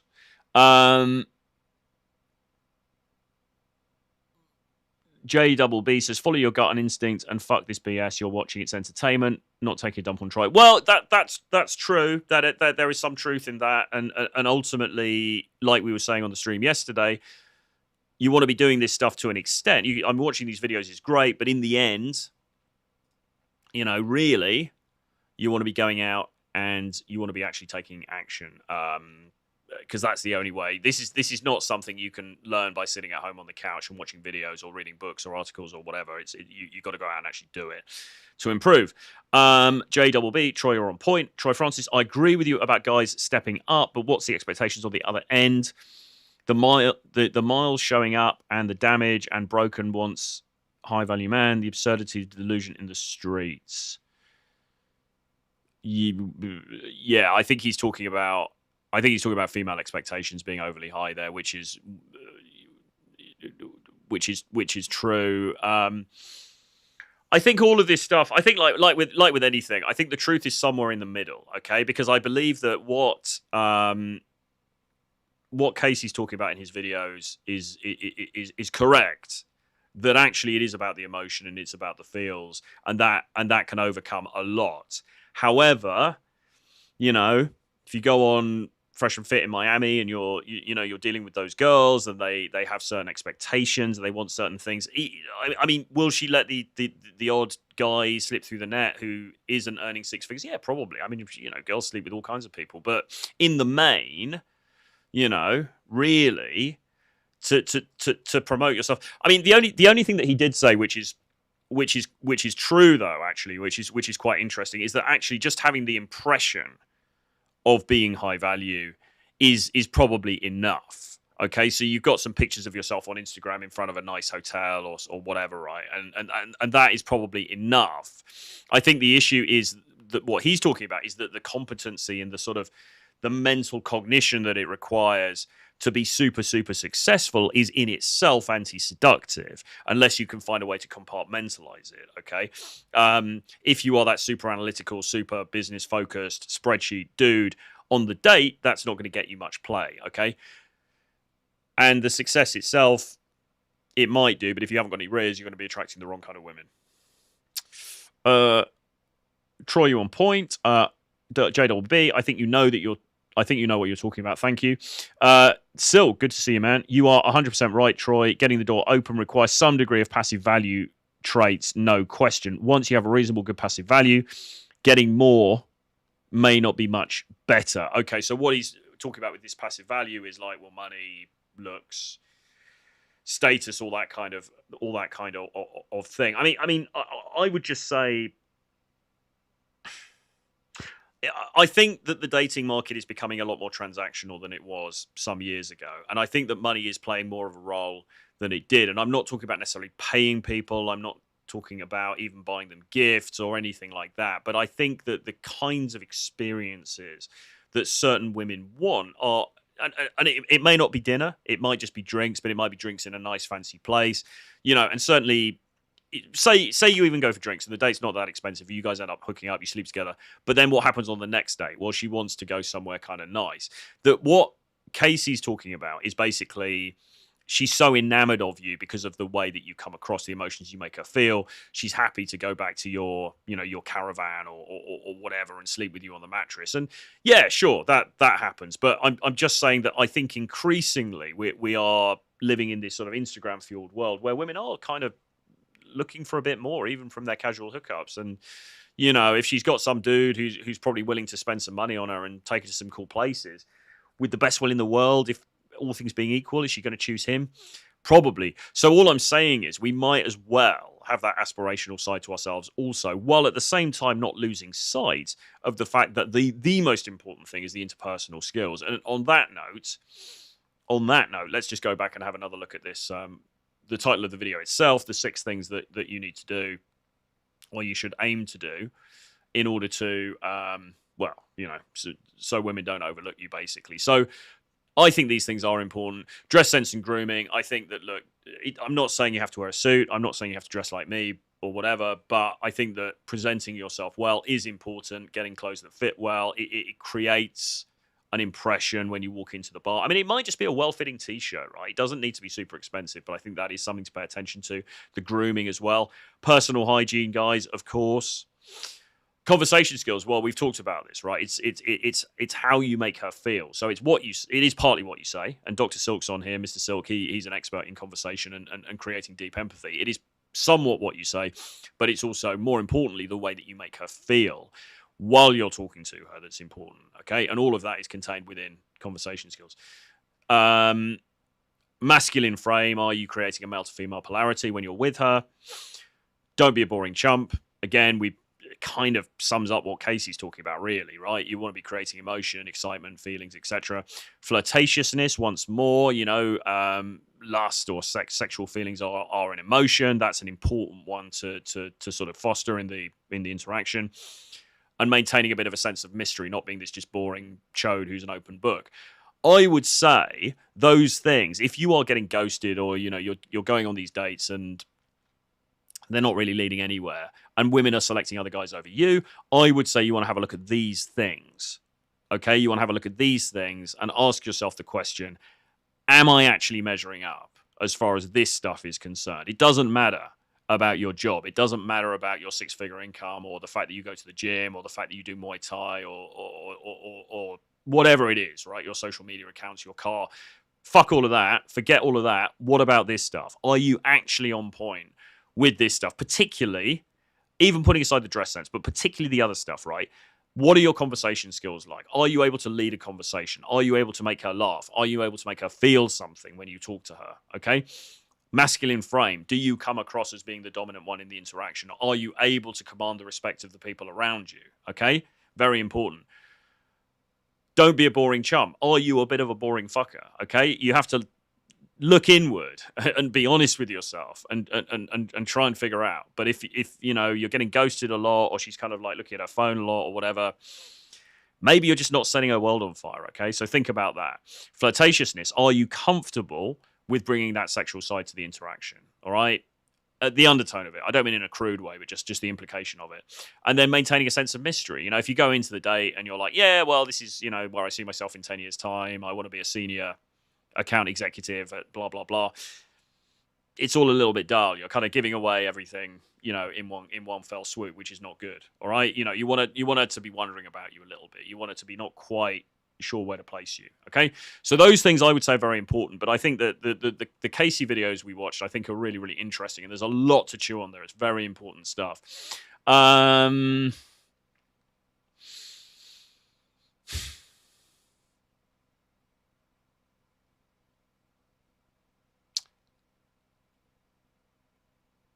SJ, I saw one go on about how easy game is. Then I saw an exposed video by JAL. I'm no fan of either, but it showed me why no receipts. JBB, you on point. SJ, I agree with you about guys stepping up, but oh, sorry, I've done that one. Okay. Okay. Yeah, marriage causes divorce. I think the dating marketplace was always transactional. Cavemen provided meat to the cave women. Darcy Wentworth provided land and status to Jane Austen. Or is that in Jane Austen? Is that in one of the novels? Anyway, well, actually, if you read that book, Why Women Have Sex by Dr. David Buss and Cindy Meston, in that, it says that I think it's like most cultures in the world, right? Most cultures across the planet, right? There is some tradition of men giving gifts to women prior to sex, okay? Not necessarily expensive, varying kinds, but some sort of gift giving is inherent, okay, in most cultures across the human world. Now, it's not because women don't like sex, because obviously women love sex, okay? It's not to do with that. It's not like women have to be sort of bought to have sex because they want to have it inherently, but it does just seem to be part of the human mating ritual, okay? So and look, I'm not advocating for 1 second that anybody out there goes and just buys her an iPad or goes and buys her a new iPhone or something like that to try and impress her. That's not where you want to be going with this at all. But I think that it's important to keep in mind that this is just kind of part of the way things go down. And I think it's, I don't want to say disingenuous because I don't think that's the intention here. But I think it's a little bit. I think we have to acknowledge that some of these other things are markers of attraction as well. I think that I think women generally like six-pack abs, right? I think generally women like dudes who are in shape. I genuinely think they do. I think women are attracted to status, okay? And money can be a proxy for status. They often go hand in hand. And power, okay? And again, they often go hand in hand. I just think these things are true. I think to say that they're not true and all you need is Riz is not quite the real reflection of how things go down. Having said that, and again, I have to clarify this as strongly as I can. Having said that, I do think that the emotions you make her feel are the most important part. But maybe part of the emotions you make her feel are the fact that you can take her on a fucking amazing trip to Italy for the weekend. Maybe that's part of it. I don't know. I mean, as I say, there are guys out there who are, we tend to be very black and white in this. We tend to think, all right, there's these rich chumps who are fucking clueless idiots who've probably got massive beer bellies and they're really ugly and old, but they've got money and so these girls will sleep with them. And then there's these dudes over here who are ripped and charming and they're chads and they're getting all the genuine action. But actually, there's a lot of people who are somewhat in the middle, okay? There's dudes with money or some money, living good lifestyles, living interesting lifestyles, they're in shape, and they've got the charm and the charisma as well. And those are the guys that you want to, that you're probably going to be competing with, okay? So don't worry about the extremes on either end. Don't think, oh, well, I'm not going to be some sad, fat, slob loser who just, he has to pay women to have sex. It's not about that extreme. What about the dude who's somewhat in the middle? Who's got a bit of everything, who's a member of a super cool private members club, who can take her to cool places, and he's sexy, and he's got the chat, and his body's in great condition, and he's got all these other things. He's got a great social circle. Okay, that's more what you want to be concerned with.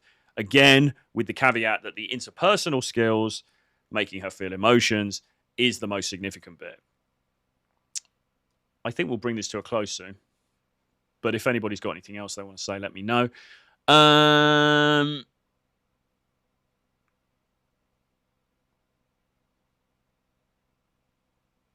Okay, marriage causes divorce. Risen emotions alone won't make a relationship last for 50 years. You need other things. Yes, absolutely. But to be fair, I think that Casey Zander acknowledges that in his videos. He's talking about initial attraction here. Okay, so yes, that's absolutely, I agree. But he's talking about the initial attraction. What I was then saying was, from the initial attraction, if you want something longer term, you can then probably transition into something longer term. But yes, I agree, you're going to need more than just a bit of Riz in order to keep a marriage going for 50 years. Even if you, JBB, even if you make her feel mad as hell, it's fine. At least you feel something, some truth in that. It's not ideal, but hate is fine. Okay, well. I had a lady court me before, which was nuts, as she was my exact age, an attractive military girl. She bought me an iPod, headphones, and clothes. It's weird being on the other side as a bloke. Well, okay, marriage causes divorce. Tom Brady and Johnny Depp, good-looking, rich, exciting lifestyles, but no Riz and emotions. I don't don't know, Johnny Depp. I mean, come on, man. He was...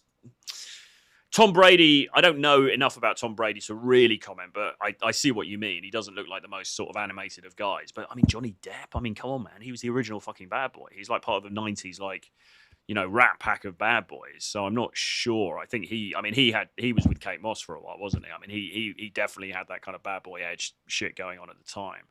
Tom Brady, I'm not so sure about. Yeah, all right. Anyway, so look, there it is.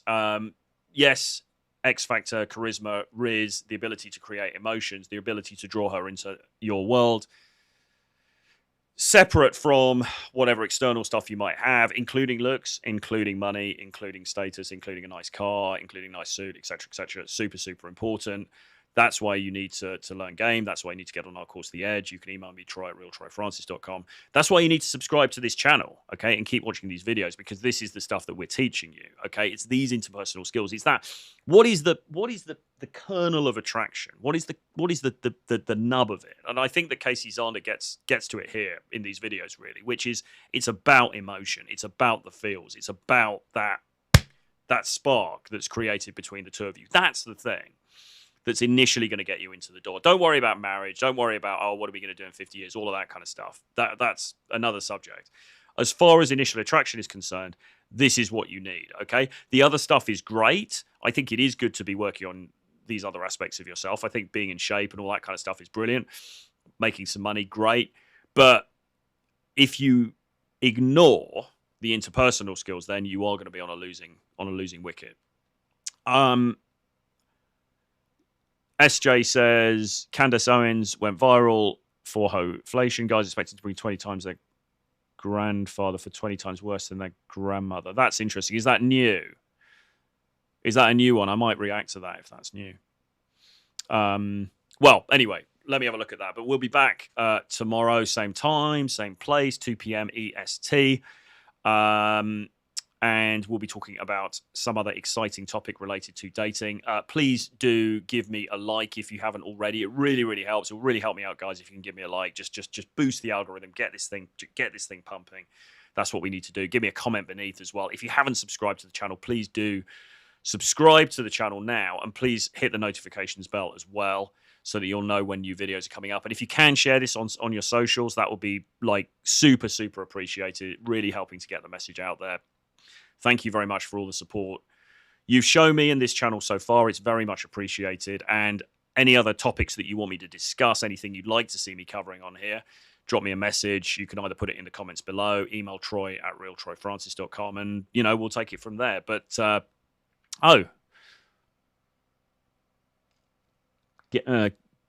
Kingdoms says getting a foot in the door is vital. Indeed. Yeah, with that being said, thanks everybody for tuning in. I'll see you guys again very soon. Bye-bye.